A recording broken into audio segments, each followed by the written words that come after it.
Yo entiendo que todo apunta a la necesidad de replantearnos la actividad económica. Por lo tanto, si afrontamos un replanteamiento de la actividad económica desde esquemas habituales, convencionales, estaremos metidos en una espiral donde no vamos a resolver nada. Por lo tanto, estas nuevas formas de comprender la economía nos tienen que llevar a unas nuevas formas de formulación de los negocios. Y como planteaba Luis, esta nueva forma de hacer negocio es efectivamente mucho más rentable. Claro, pero en cierto modo, porque además desde el punto de vista de las personas consumidoras es evidente también un aumento de la conciencia respecto a la necesidad de un consumo, respecto a las ofertas de productos y servicios sostenibles. Y yo creo que había que mencionar tal vez en esta tertulia la palabra economía baja en carbono. Porque vamos a oír hablar mucho de ella en los próximos 20 años y porque creo que es una de las claves de ese desarrollo sostenible, ¿no? Y significa producir bienes y servicios bajos en carbono, es decir, bajos en emisiones contaminantes, bajos en, por ejemplo, todos los componentes del petróleo, que es uno de los recursos que, además de escaso, es importado en España, fundamentalmente, o sea, dependemos de un petróleo extranjero y por razones de seguridad, de autonomía, de independencia, debemos de insistir en esa economía baja en carbono. Y eso, a su vez, está dando lugar a esa motivación para el mundo de los negocios que están empujando muy fuerte hacia todo aquello que es una economía baja en carbono. Por ejemplo, energías renovables, que no hemos hablado, que también habría que mencionarlas, productos, como ya lo he dicho antes, el coche eléctrico, o productos reciclables, reutilizables, todo esto que forma parte de esa nueva forma de vivir. Pero ¿qué le aporta a un empresario esto de la sostenibilidad? Que era la pregunta, ¿no? Pues yo creo que tiene la posibilidad de aportarle liderazgo resiliente. ¿Qué significa esto? Pues llegar a liderar un negocio en términos de resiliencia, que es un concepto que se aplica también no solamente en el mundo de la ecología, sino también en la psicología y en contextos sociales. La resiliencia es una capacidad que tienen los sistemas para permanecer en el tiempo, para adaptarse a los cambios, para vencer fluctuaciones, para autoorganizarse. Y en definitiva eso es competitividad y productividad a largo plazo para una empresa. Liderazgo resiliente. Pero y por otro lado, las empresas sostenibles también mejoran su reputación. Sin duda. Sin duda. Sí, porque tienen que tener además la licencia para actuar socialmente respaldada, ¿no? Porque las empresas fabrican bienes y servicios y los consumidores consumen estos bienes y servicios, pero tienen que estar aceptados socialmente en sus actividades porque tienen sus implicaciones y sus impactos con la naturaleza, con la sociedad, con el entorno. Por lo tanto, sin esa reputación y en ese sentido esos beneficios sociales que pueden transmitir, además de tener sus propios beneficios económicos, la empresa no tendría esa viabilidad a lo largo del tiempo. Yo creo que es muy importante subrayar también el porqué de esa buena imagen y de buena reputación, es porque la empresa reduce el riesgo al incorporar los conceptos de sostenibilidad a su gestión, entonces que están muy centrados en los riesgos, ¿no? En los impactos ambientales. Entonces una empresa que es sostenible es una empresa que ha reducido mucho el riesgo de tener, por ejemplo, un accidente como el que ha tenido la BP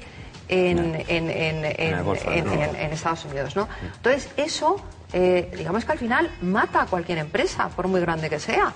Las perspectivas de sostenibilidad de una empresa a largo plazo están muy centradas en este momento, que sea capaz de transmitir seguridad y confianza a los consumidores y a los inversores de que no está en riesgo su negocio. Yo no pondría mi dinero en una empresa que pienso que pasado mañana puede tener un accidente y que todas mis acciones valgan la mitad. Entonces esto es muy importante de tener en cuenta. Sí, nosotros desde el punto de vista del consumo responsable nos gusta hablar de empresas competentes. Nos parece que el concepto de competitividad es un concepto que tiende a favorecer al final el no libre mercado, la concentración en relación a sectores estratégicos de la economía de grandes empresas. Preferimos hablar de empresas competentes. Una empresa es competente cuando es sostenible en este sentido. Por lo tanto, competente en relación a su gestión de costos, competente en relación a sus criterios de inversión. Atención ahí también al papel como consumidores respecto al mundo de la banca ética y solidaria, la que también formamos parte. Claro, y nosotros como consumidores, ¿cómo podemos saber si una empresa es sostenible? ¿Quién lo certifica? Claro, aquí cuando comentabas el ejemplo de BP, BP tiene una magnífica memoria de responsabilidad social corporativa, extraordinaria, con una dotación de recursos estratosférica. Sí.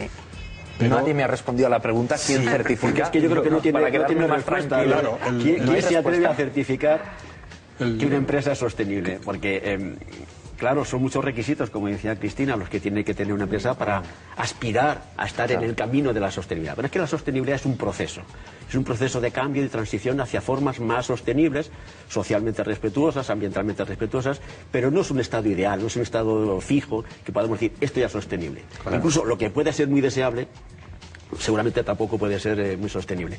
Y nadie, yo creo, que se puede atrever a certificar que una empresa tiene una absoluta sostenibilidad. Sí se pueden otorgar ciertos criterios para que decir, sí que se aproxima a una sostenibilidad, pero bueno, yo no me atrevo. Yo tampoco, pero la importancia de la transición. Desde el punto de vista del consumidor, yo creo que es importante por lo menos leer las etiquetas y enterarte de dónde proviene ese producto, porque no es tanto para un consumidor, aunque es importante la sostenibilidad de la empresa como ciudadano, como inversor, lo que es importante es la sostenibilidad del producto, o sea, lo que está comprando, porque al fin y al cabo va a afectar a la empresa, al negocio, ¿no? Si lo deja de comprar, afecta al negocio. Con lo cual el consumidor tiene un poder de controlar a la empresa muy grande a través del producto y servicio que adquiere, ¿no? Si la información es transparente. Si la información es transparente. Claro, entonces, si no... pero o sea, cada vez hay más información en los productos y yo creo que los consumidores, sobre todo en una época como la que vivimos de crisis importante, están equivocadamente, pero justificadamente, pero mirando más el precio que la calidad, que la etiqueta, que tal. Entonces hay que leer y ver de dónde proviene el producto, qué materiales contiene, etcétera. Estoy de acuerdo. Y decidir. Estoy de acuerdo, pero no debemos perder de vista el contexto. Desde un punto de vista educativo, cómo se nos educa en relación al consumo, desde el punto de vista de qué genera el impulso a consumir. Cuidado con toda la generación de tendencias hacia el consumo compulsivo, cuidado con la caracterización del mundo de la publicidad. Y, efectivamente, al final la responsabilidad es individual, personal, pero no debemos perder de vista lo que configura nuestras voluntades en este sentido también.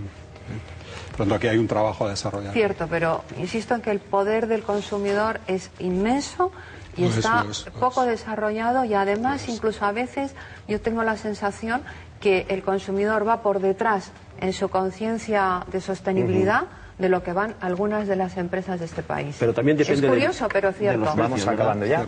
También depende de los precios, porque el consumidor tiene que tener información más transparente, pero también elige en función de los precios. Y ser sostenible necesariamente tiene que ser más caro. ¿O lo ecológico tiene que ser más caro? Necesariamente no. Y no porque los precios en esta economía de mercado nuestra pues mienten. Tenemos una economía un tanto mentirosa porque los precios no reflejan la verdad ecológica de los productos.